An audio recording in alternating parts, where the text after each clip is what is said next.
ఈ పిక్చర్ కనుక BRS party వాళ్ళు చూస్తే సిగ్గుతో చచ్చిపోతారు నాయన.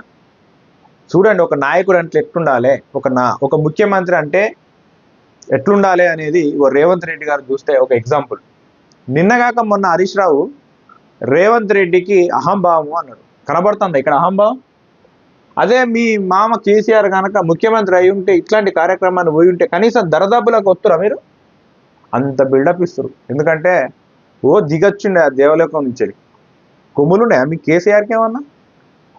చూడు, స్వేచ్ఛగా మంత్రులు, వీళ్ళందరూ మంత్రులు, 4 మంత్రులు, ఒక ఎమ్మెల్యే గారు ఉన్నారు.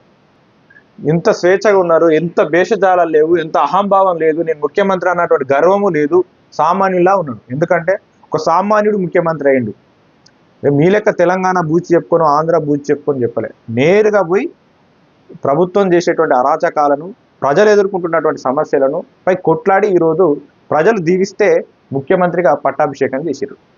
గతంలో మంత్రులుగా చేసిన వాళ్ళు ఎవడన్నా కనీసం ఏ శాఖకు ఎవడు మంత్రో కూడా తెలియదు.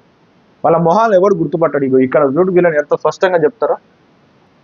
అందు గురించే మిమ్మల్ని బానిసలు అంటారు. బీఆర్ఎస్ పార్టీలో పనిచేస్తే అంత బానిసగిరి అవసరం లేదు. అవి మంచిగా ఇట్లా ఒక్కరోజు బతకండి మీరు. ఈ ఎమ్మెల్యే లాగా, ఈ మంత్రుల్లాగా, ఈ ముఖ్యమంత్రి లాగా ఒక్కరోజు బతికితే చాలు. మీరు మంత్రులు సైతం ప్రగతి భవన్ గేటు తాకేటువంటి సినిమా లేకుంటుండే. మీరు కలవకపోతే ఏడ్చుకుంటూ వచ్చినటువంటి రోజులు ఉన్నాయి. అట్లాంటిది పట్టుకొని నిన్న హరీష్ రావు ముఖ్యమంత్రికి అహంభావం ఎక్కువ కనబడుతుంది. ఇక్కడ అహంభావం ఎవరైనా చెప్తారా? చూస్తే నమ్ముతారా జనాలు?